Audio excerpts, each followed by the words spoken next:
What's up? I'm Markley Morrison, and this is the 45th episode and 5th season premiere of Low Profile. I couldn't be more excited for this season because the show is not only picking up where it left off, but also branching out into new territory with exciting and diverse guests lined up through the spring of 2022. My friend Madison Nadine is also going to be on board for a bunch of these episodes, and you'll be meeting her in a couple of weeks. There's some other surprise collaborations ahead as well, and some dream guests I never thought I could have landed. Today, to kick things off, my guest is a 2012 Grammy-nominated Zydeco musician unlike any other. Are you ready? I said, are you ready? World renowned, internationally known, Grammy nominated, the myth, the legend. Let's welcome Corey Ledet and his Zydeco band. You're hearing the intro track to his album Standing on Faith. His name is Corey Ledet, or Ledet if you don't speak French. Well, they're both correct. If Ledet is the French term, Ledet is the English term. I mean, around here in Louisiana, they'll say Ledet. Potato, potato. Corey blends Zydeco traditions with the other music forms that have surrounded his life. Jazz, funk, rock, R&B, country, anything his ears could get a hold of, it's in there. But still, his deep Zydeco roots are always present. As of this recording, his latest album is simply called Corey Ledet Zydeco, his 14th record to date, which was released on CD and cassette tape in 2021 on Nouveau Electric Records. On this album, he delivers songs in both English and his family's regional dialect, Kurivini.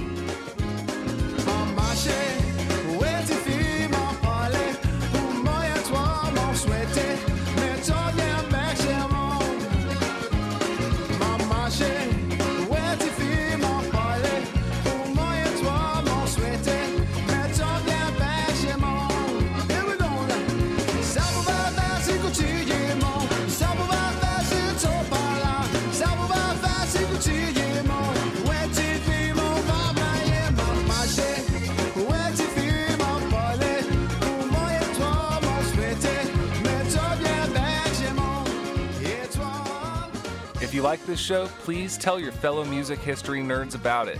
Leave a review, smash the subscribe button, follow us on social media at Low Pro Podcast, and find more content related to this and all previous episodes at lowprofilepodcast.com. If you want to help pay the bills, and a big thank you to those that do, you can join other financial backers at patreon.com/lowprofile. Low Profile receives in-kind support from these Olympia, Washington independent businesses: San Francisco Street Bakery, Schwartz's Deli, Old School Pizzeria, Rainy Day Records, and Schurler Premium Shitty American Lager from Three Magnets Brewing. Thanks to all of you for keeping this show going. Today's featured guest and I discuss his musical family, travels around the world, being an 80s baby, and his veritable library of accordions. I spoke to Corey Ledet hundreds of miles away in his hometown, Parks, Louisiana. That's where my dad is from. Right on. So, yeah, he's from Parks. And then, like, a lot of people in Louisiana, a lot of people left. A lot of Cajun and Creole people left, for work because they didn't have, much work at that time. So that's why there's a lot of Cajun and Creoles in Texas and Houston, the Houston area, and also the Bay Area in California. And I think there's some in New York and some in Chicago. They all left, for work. Wow. So my dad went to Houston, coming back and forth, growing up, just fell in love with it. And then after I graduated high school, I said I was just gonna move, and I did it, and been there ever since. Wow. Is it far off from like Lafayette? It's not too far. It's kind of tucked away Uh-huh. in between Breaux Bridge and St. Martinville, in the middle of sugarcane world. And that music got out there to Parks. Yeah, yeah. From what I've been discovering, music has been in parks since the late 1800s, probably before, but for sure the late 1800s, because my great grandfather was a upright bass player, and he played bass with Bunk Johnson, one of the jazz forefathers, and Wow.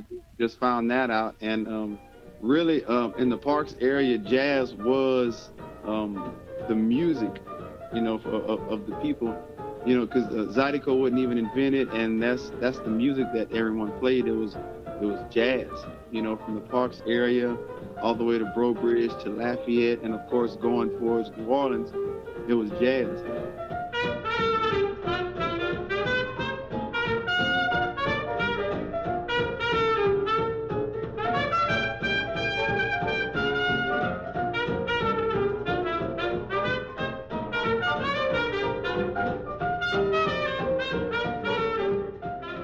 Right at the turn of the century of the 1900s, that was the style of music everybody played, and a lot of people read, they could read the music, and a lot of people just improvised.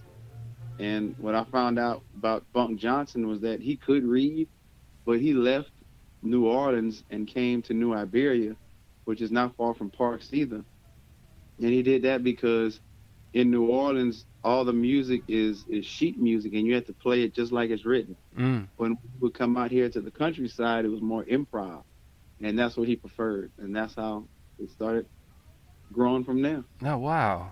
So there's a lot of rich history in music in your family, and Oh yeah, it goes really, really deep. maybe even further than you know. I wouldn't be surprised. Yeah. Just finding that out, about my great grandfather, that's a mind blower right there. The fact that they helped to, create jazz basically. And then they play ragtime music, they play swing music, bebop, all that stuff. And this is all pre-Zydeco era.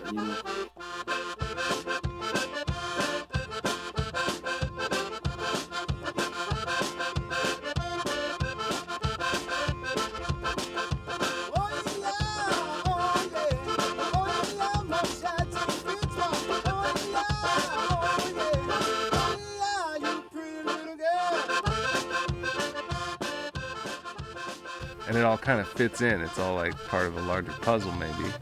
Yeah, exactly. And then my grandfather, when he came along, it was more of the big band, the swing music, kind of like Big Joe Turner stuff and blues stuff and everything like that. My grandfather's Buchanan Ledet. And so he was like a jazz, of course, drummer, and his brother, I guess that'd be my great uncle, Limon Ledet. He would throw like a 4th of July party in Parks, and the whole town of Parks, Breaux Bridge and State Martinville, they would all come, and they would actually second line going over the Bayou Teche. Like, so they'd have trumpets and horns and drums and this and that, and my grandfather was on the snare drum, and then my dad and my uncles played drums, so they was on drums. So it's a big party. Yeah, man. This sounds great. I did some research and found out your Aunt Rosie, she's been doing pretty cool things in the world like Zydeco, soul fusion. And you played with her earlier on, yeah?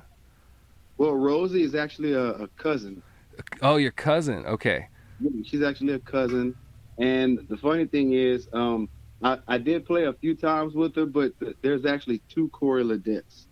So our other cousin played more regular with her than I did. Corey, if I could get you to hold that thought, ironically, while I'm talking to you, my 2 daughters are just outside the door banging on drums and playing horns. Oh. Let's see if they can take that somewhere else, okay? All right. Give me just a sec. All right.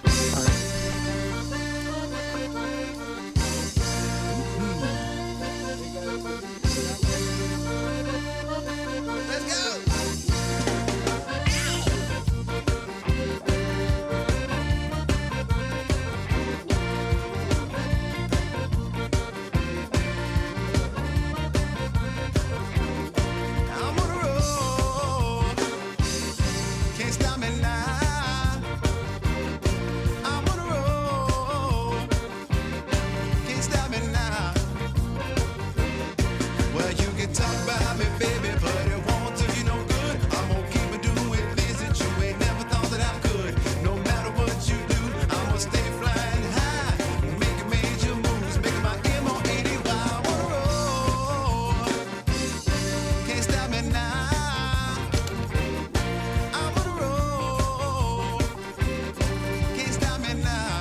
You got kids, man?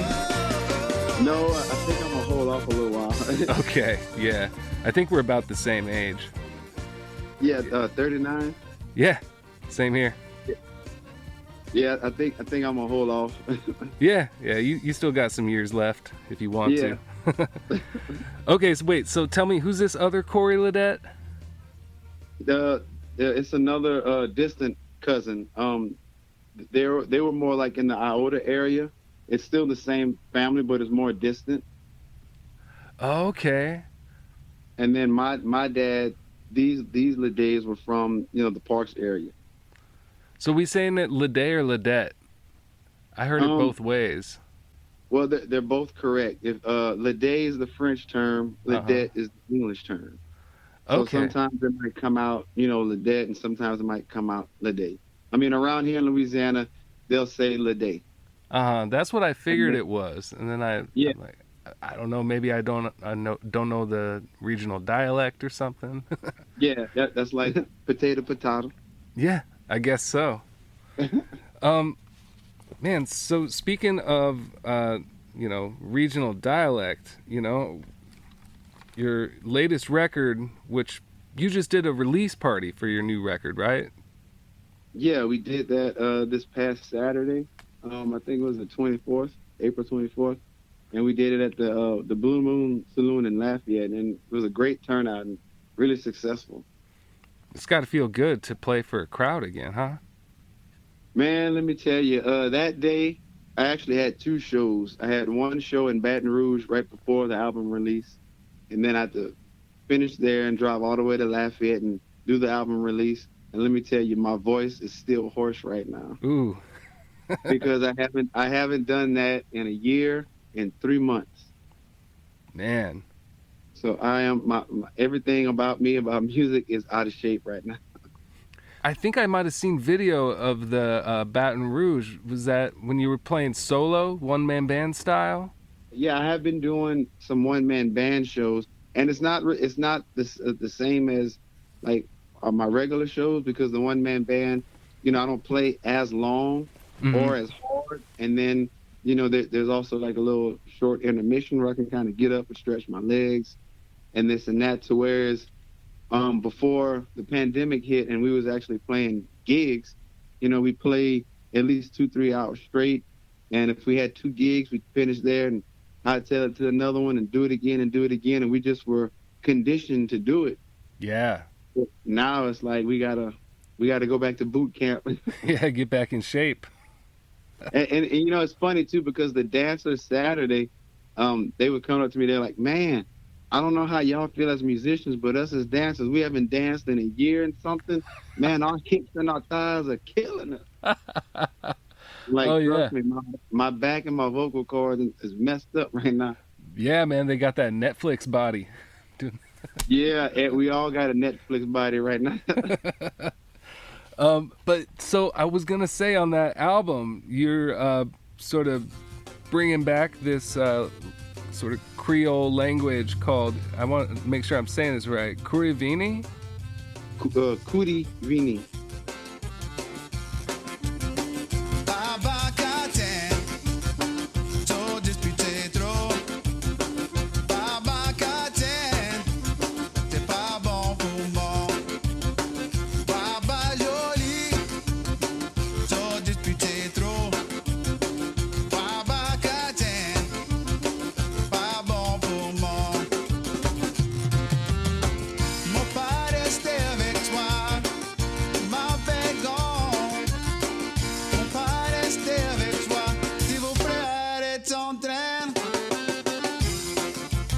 Kurivini. And can you tell me a little bit more about that? You got 4 songs in that language on this new album. Yeah, it's his own dialect. It's the Creole language. It's the language of the Creole people, especially in the region where my dad is from, which is Parks and around the St. Martin Parish community. That's the way they would speak. It has a lot of different influences. It has French influence. It has some Spanish influence, and it even has some Native American influence and Haitian influence. Oh, wow. And it's all bundled up in there. And that's the language that I grew up listening. When my dad would talk, or my aunts and my cousins and everything. And my dad actually was teaching me when I was younger, but I think I overheard something I wasn't supposed to hear at that time. Uh-huh. So he kind of shut it down for a while. Oh, yeah. um, and also, I fall into that gap where the that generation didn't pick it up because the parents didn't want. Because when they wanted to talk about different stuff, they didn't want us to know what they were saying. Yeah, So right. It's yeah, so I fell into that generation, and that kind of helped, kill off the language. We see that now. yeah, I kind of wish me and my wife had knowledge of another language together, but the best we can do is spell, and that only works for so long. Yeah, So I but I don't blame your old man, but I'm glad that you're picking it up now, because I think just yeah, preserving that part of the culture, for a wider audience too. Now that's not a small thing. no, no, and it's rare. I mean, I'm really proud of that language. I mean, it's a beautiful language. If you can hear someone that is really fluent and can flow through it like nothing, I mean, you should hear it. It's almost rhythmic. The way they speak it. And what I've learned is that, like in French, there's phrases where you flip the words. It's like, and I still don't even understand it, but it's like the verb or an adjective or something like that. You have to switch it. You know what I'm saying, to make Hmm. it work in French. So whereas in Kuti Vini, it's you speak the Kuti Vini in the English form. Like you don't have to flip words. Oh, you don't have to rearrange the sentence, just the Right. words. Yeah, switch them So out. that's easy. That's pretty easy for me. You conversational in that? I'm getting there. Yeah. I can understand more than I can reply back. Uh huh. Well, it's better than having it the other way around. Yeah, yeah, yeah. But I'm definitely working on getting more fluent. And matter of fact, the next album, which we're probably going to start working on that in the next few months. The next one after this one is going to be all Kudibini. Like I'm really going to challenge myself and bring the language to the front line. Oh yeah, that's great. Yeah, I love how every time you put out a record, it seems like you're always trying to bring in new things. You're always trying something different. That's the idea. You don't want to just put same old thing out over and over again. You want to kick it up into another gear. Well, that album, Standing on Faith, man, that one threw me for a loop. Oh yeah. Yeah, it came on hard with that like funk, like electro funk beat.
That song on that album, Love Never Felt So Good, that's like a straight up funk odyssey, right? Oh yeah. Yes, But indeed. but you still got the Zydeco staples in there, like accordion way up front, the rub boards way in there. You always hear the scratch board happening. Yeah, I can't. No matter what I do, I'm not gonna stray too far away from my Zydeco elements. I mean, that's just deep into my bone marrow. So how come Zydeco, Corey? Well, Zydeco for me, um, it's it's what keeps me alive, and it's that important to me. I mean, I love all music. I'm a musician, so I enjoy all music. It's hard to find a genre of music that I'm not gonna like because I like it all. But no Hmm. matter what I listen to, what I experiment with, I always come back home to Zydeco. And Zydeco is more than a noun; it's a verb too. Zydeco is like the thing you go to. That's the event, Yeah, yeah. They'll say going to the Zydeco. and then you get to the Zydeco, you listen to the Zydeco, and you Zydeco to it. That's it. You Yeah, got it. it's all inclusive. That's it. It's all in one. It's You don't need like to say nothing else. it's a regional, like Smurf kind of word. Yeah, exactly. Yeah. Takes care of everything. Can we talk about your washboard player, Yeah, Gerard. Gerard de la Fosse? Yeah, sure. Man, I've seen some videos of you guys, and he is a presence. Well, Gerard actually he played washboard on the album, but when I go play live, it's my cousin. His name is Greg Poche. He does the live shows, and the reason why we did it that way is because he has a regular job, so it's kind of hard for him to get into the studio like during the week when it's open. Mm-hmm. So that's why we put Gerard on rubboard. Gerard by day, and then your cousin by night. Right, Yeah. exactly. So, did you ever see like some of the Zydeco heroes of yours when you were growing up? Like, I know when we were kids, it was what, like Buzu Chavez and Bo Jacques were kind of the Oh hot yeah. thing. Man, let me tell you, I didn't get a chance to see Clifton Chenier live, even though my grandfather was his very first drummer. Like, but I didn't get a chance. I didn't see that. My dad saw it. That was, his time when he was a little boy. Uh huh. But when I was growing up in Houston, yeah, when Buzu would come to town, I mean, he would shut the town down. I mean, everybody was coming, and when Bojack would come, I mean, it was crazy. And then Keith Frank came in, and man, all these guys like that, and also John Delafonte, he'd come into town. It was something else. Roy Carrier, and then of course all the Houston-based bands, which I played drums for one of them, which was Wilbert Thibodeau and the Zydeco Rascals. Yeah. What was that all about? How did that Well, my happen? well, my dad took me to there's this restaurant in Houston, and there was another older gentleman that played there, and I remember him well. I sat in with him. His name was LC Donato, and he was playing that day. So my dad asked LC Donato if I could sit in on drums. I was starting to learn drums, and he said, "Sure, no problem." So I got up there. I played a couple songs and did pretty good. And in the audience was Mr. Wilbur Thibodeau.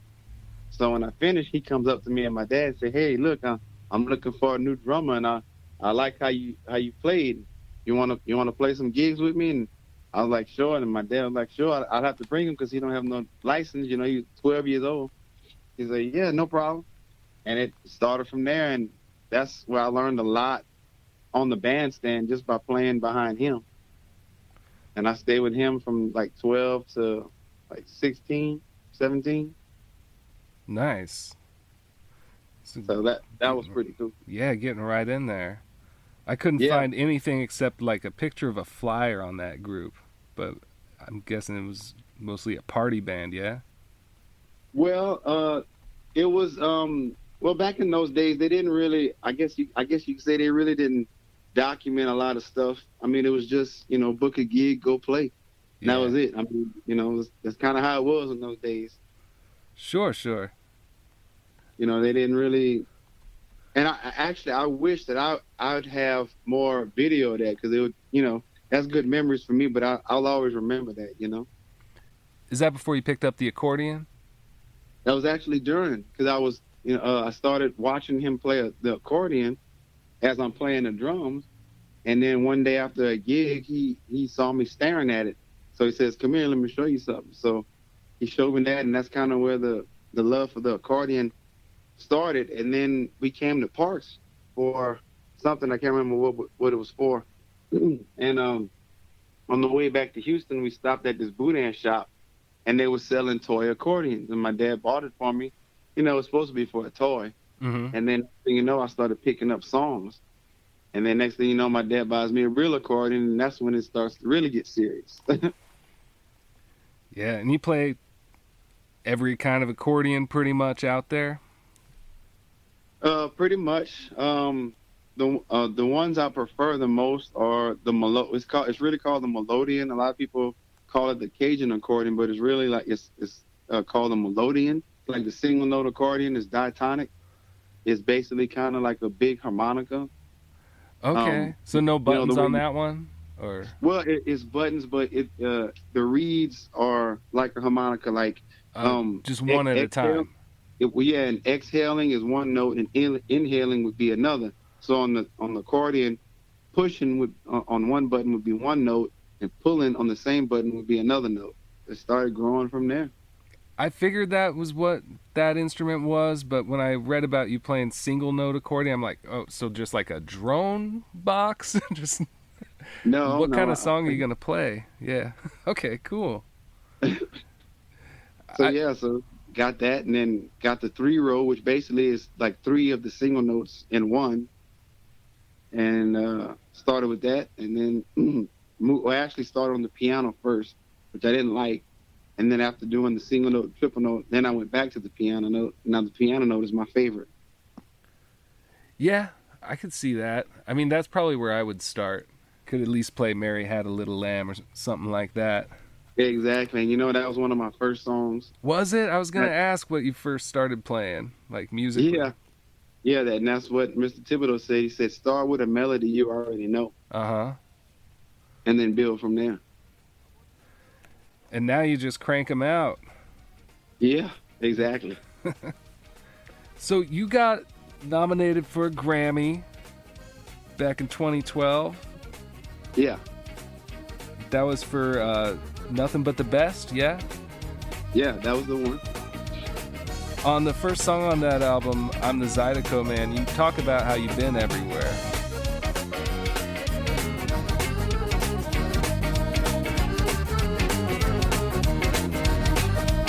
Let's do the Zydeco.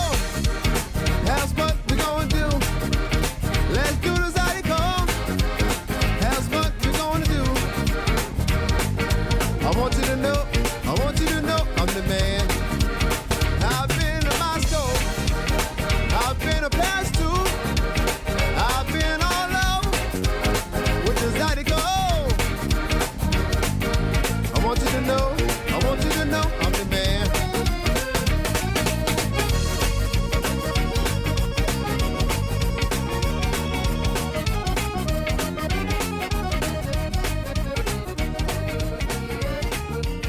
Yeah, that's actually it's a cover song. It's a Clifton Chenier song, and I played it because in there it says one of the lines that Clifton says. He says, "I've been to Moscow, I've been to Paris," you know, and so I decided to remake it because I myself has also been to Moscow and Paris.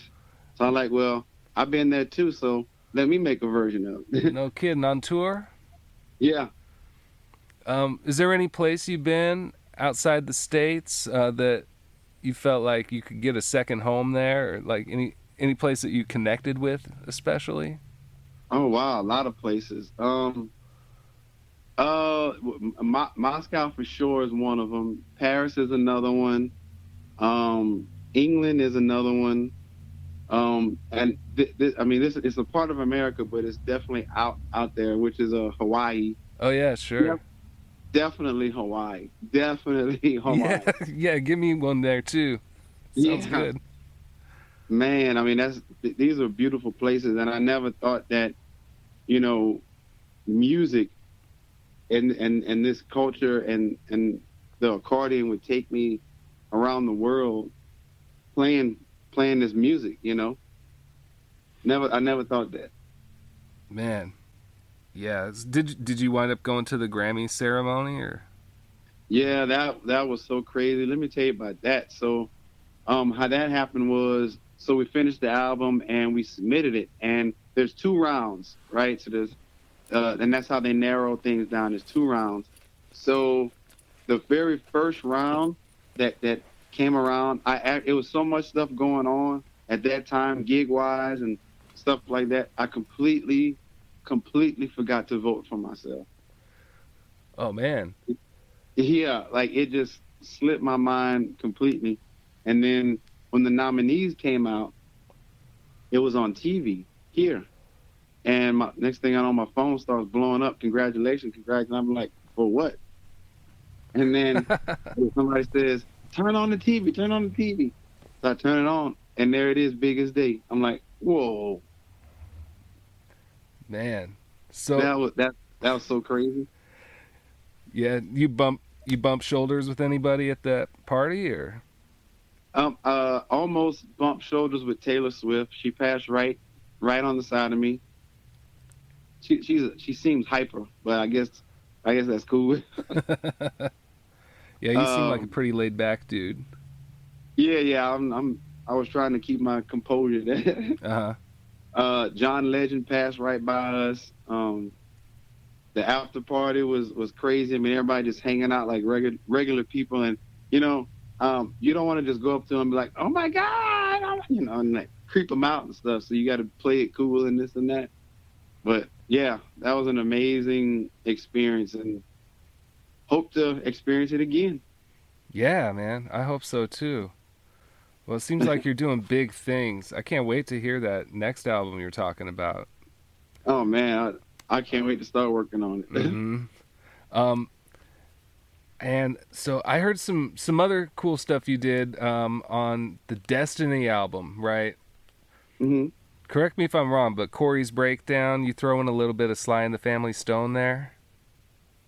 Yeah, I don't remember what I did, but I'm always throwing some stuff in. I'm not surprised I did that. And I want to talk about there's like a couple tracks on there that are labeled as remixes, like the Buddha Man remix. Yeah.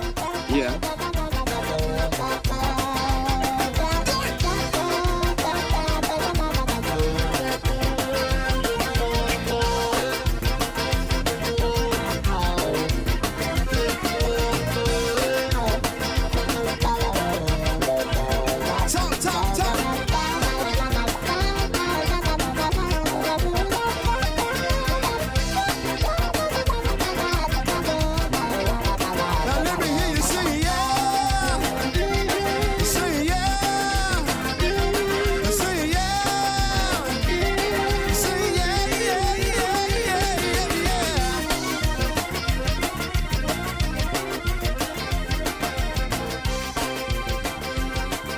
Is that like, did you record it and someone else, or it's like a live remix? I did it in a different way. The first time I did it, I think it was a little slower. And actually, there's a band in Houston that I grew up with, another Houston-based band that I grew up watching. Their name is the Zydeco Dots, and they're the actual writers of that song. A guy named Joe Rashion wrote that song, but they played it real slow. It was almost like a shuffle kind of beat. Mm-hmm. So I sped it up a little bit the first time I recorded it, and then the second time I went a little faster and then put in a little talk box. Yeah. Like how Bojack used to do, but that's like an old like Roger Zapp kind of thing. So I just kind of put that in there. Big Talkbox fan here. So. Oh yeah. Yeah. That was a happy moment for me. And I really enjoyed the Eye of the Tiger reference you threw in on your accordion there. Oh yeah. I like all that. Yeah. Great stuff. Have you heard my version of Guns N' Roses' Sweet Child of Mine? No, but we're going to hear it on this show. Okay.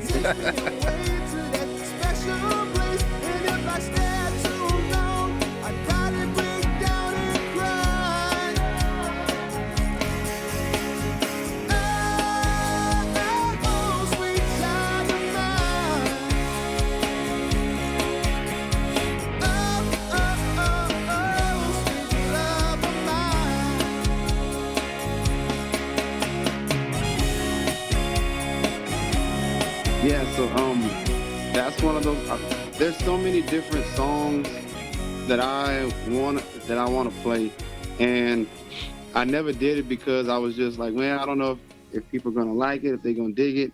But recently, I'm like, you know what? I just want to do it, so I'm gonna do it, and that's one of them. That's one of the songs I always wanted to do. That one. I also have a version of Sade's "Sweetest Taboo" on accordion. That's Oh man, you're that's on killing me here. YouTube. I did not know you went into Sade territory though. That's very Oh yeah, near and dear to my heart. oh yeah, it's all on YouTube.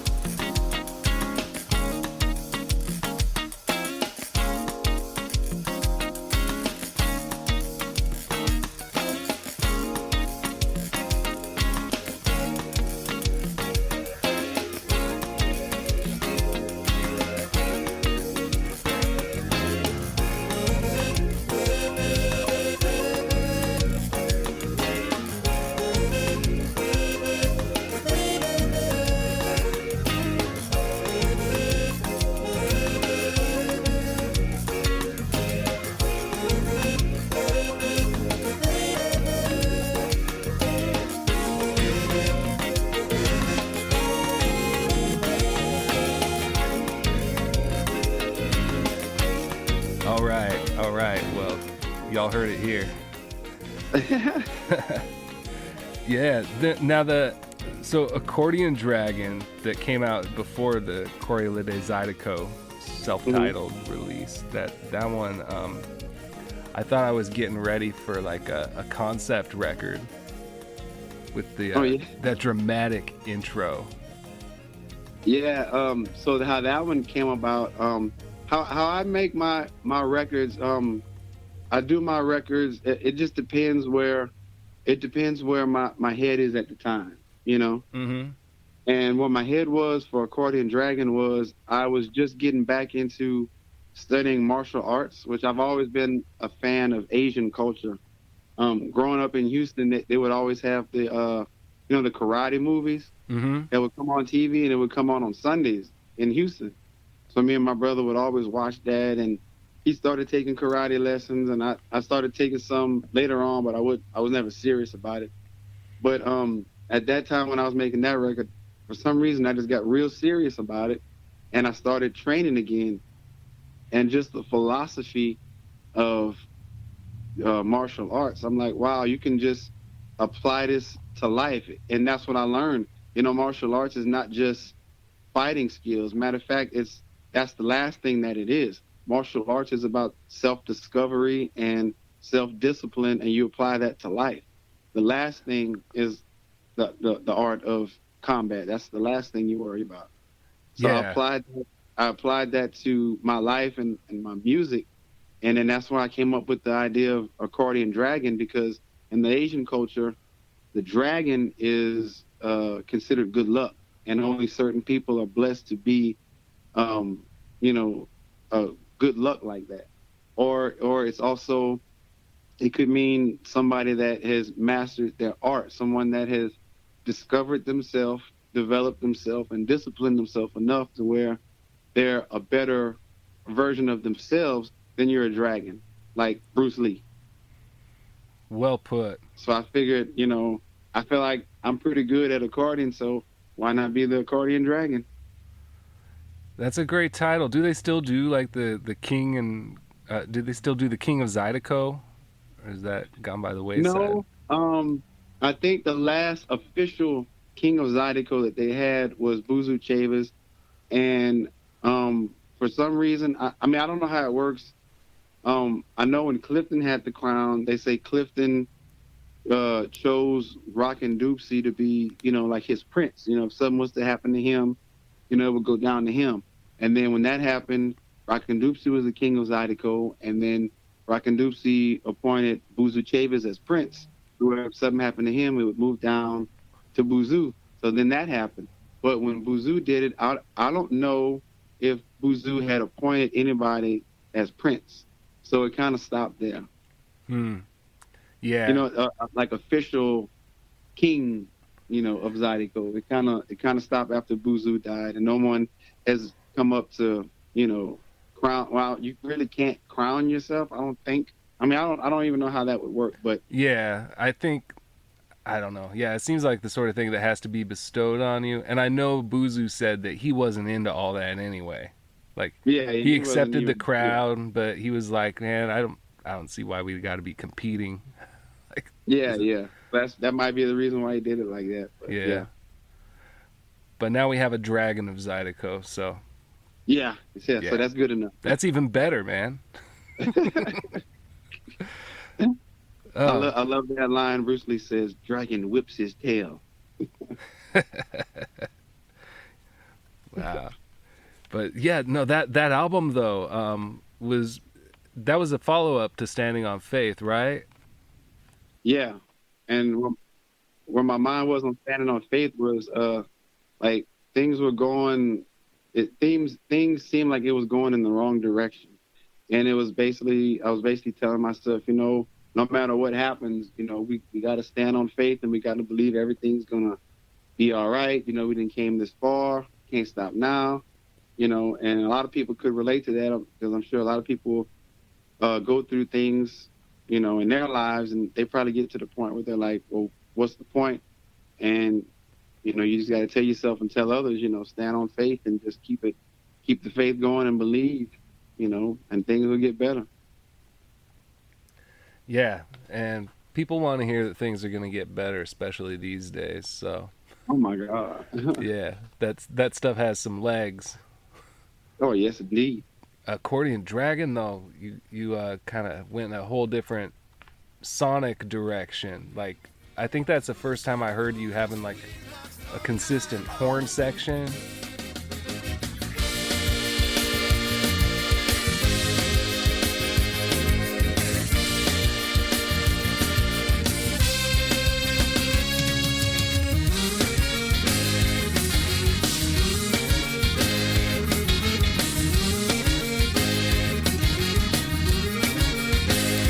I wanna push, I wanna pull, I wanna push and pull and squeeze my tongue night on. I wanna push, I wanna pull, I wanna push and pull and squeeze my tongue night on. Yeah, I always like horns, but I never get a chance to incorporate that. And actually, this next one, I'm gonna incorporate a horn section because learning about my family and jazz music.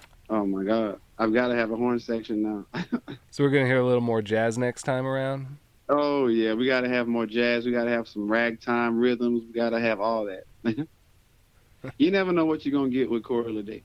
Yeah, that's good. You're consistent, Yeah. full of surprises, man. Oh yeah.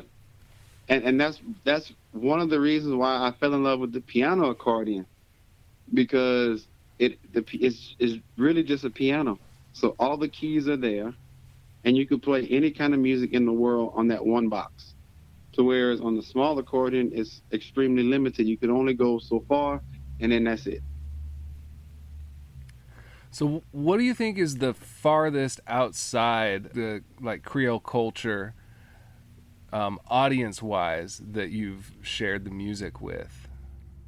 It's a cultural staple. It's like got a rich history, and it Yeah. seems like so contained still. Yeah, we see in Clifton's day. I mean, Clifton was taking Zydeco all over the world, like back in around the '60s. Right, right. When he started traveling. But of course, the world was a different world back then. But Zydeco has definitely been getting out for a long time. I think a lot of people just like to experience Zydeco in its home state, and I guess that's cool too. But I think the furthest that I've been doing it probably has been when I went to Russia.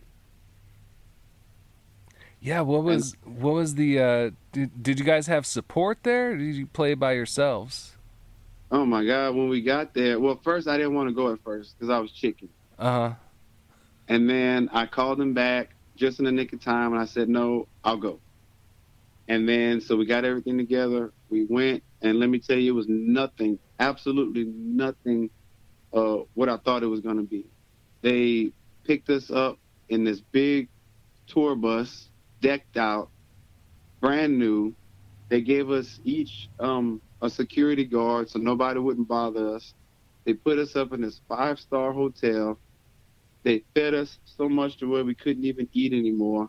I mean, they treated us like absolute royalty. Yeah. They wouldn't even let us carry our bags or our instruments. They had a whole crew to pack it for us. That's some hospitality there. It's crazy. Did you have It's some so good crazy. borscht over there? What was that? As like that beet soup they make? They might have had that. I might have ate it, didn't know what it was. But whatever we ate, it was good. I'm not gonna lie. I Yeah. don't even know what it was, but it was good. And the experience was so good to where when we finished our set, it was a dance festival. And when we finished our set, the people literally did not want us to stop playing. So the next day, they got us up early and they brought us to this TV station over there. Well, where they brought us, it was like the Good Morning America for them over there. And we was on the program, and the whole country of Russia saw us. We were viewed by over 1 million people. Mm. And we had a translator to translate everything. And then that night they hustled us a gig, and it was supposed to be like a little jam section. It was in this underground, literally underground club. You have to go down these steps in the ground. So we get down there, and they show us to the room where it's supposed to be a jam session, and then the room just opens up, and there's a big old stage, top of the line drums, top of the line amplifiers, top of the line PA, and I mean the works. And then so we started playing, and then the place got flooded in like 2 minutes, and it was so many people in there, the walls were sweating. Man. And we were supposed to only play for like an hour or two. We played so doggone long that our tour guide had to come stop us and said, "No, you have to stop now. You have to board the plane in 3 hours." Like, we played all night. Oh man. We literally had to stop playing, rush back to the hotel, pack, and go straight to the airport. Wow. But it was nothing like what I thought. So I can't say, it was a bad trip. That was one of the best trips I ever had. Yeah. Back when people still knew how to dance all night. Yeah, exactly.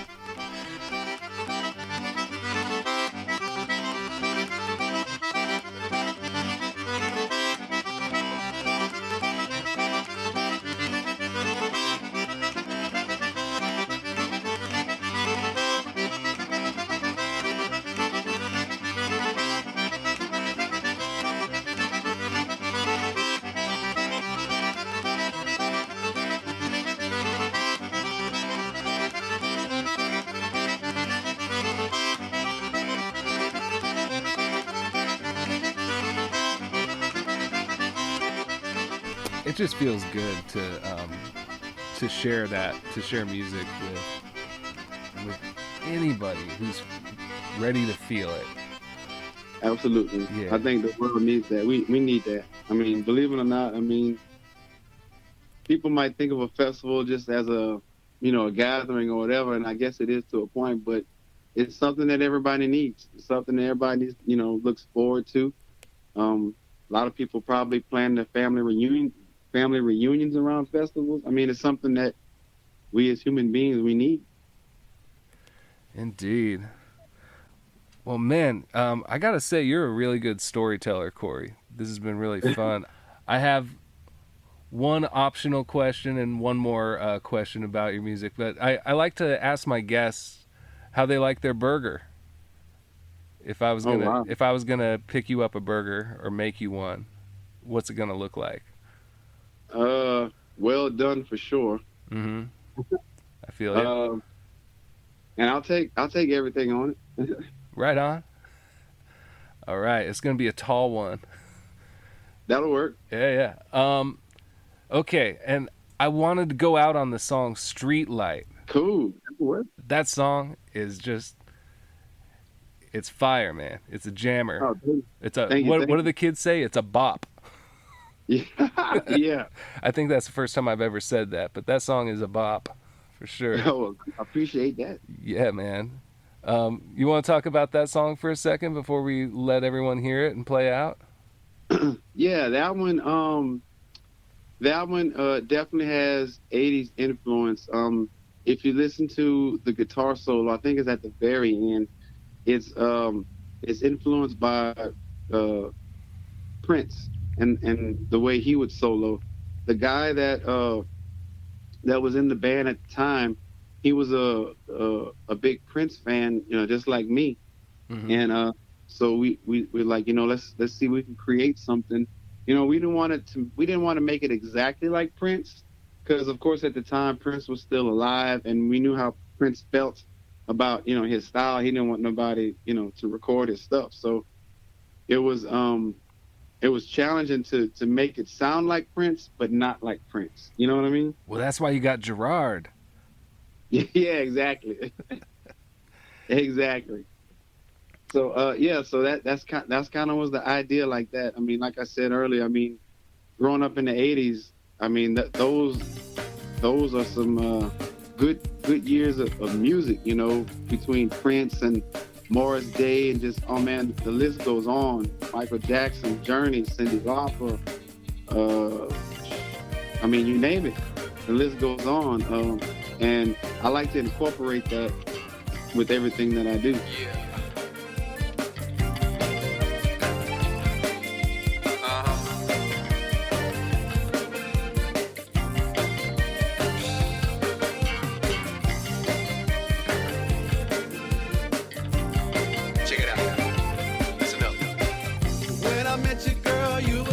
Fine, so sexy, you even blew my mind. But then I find that you was not the one for me.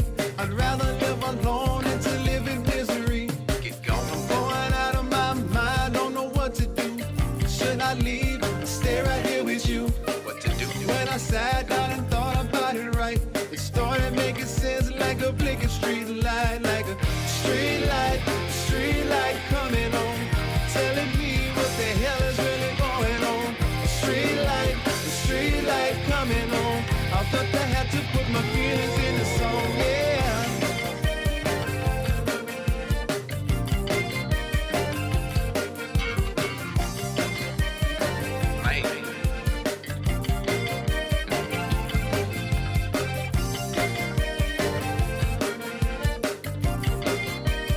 Some crazy stuff.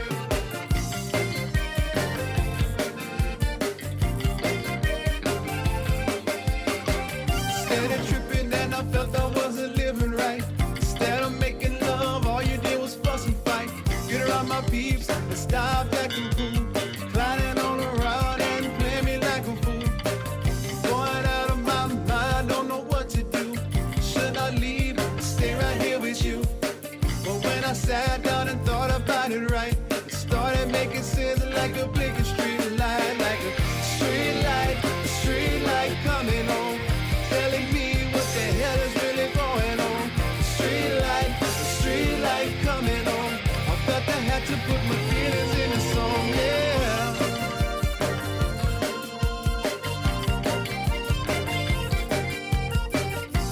It's crazy. Well, Corey Ledet, thank you so much for coming on a Low Profile and sharing some stories with us. It's been really fun. Yeah. I hope to see you in the Pacific Northwest someday if I don't get out to Louisiana sometime soon. Yeah.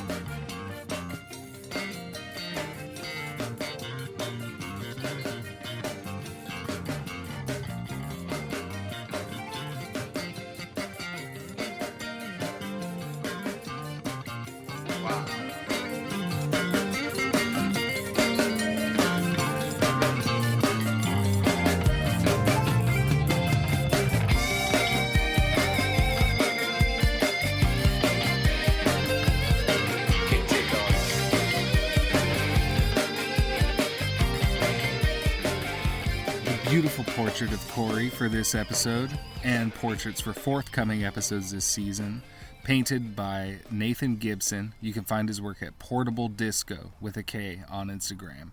Catch you in a couple weeks.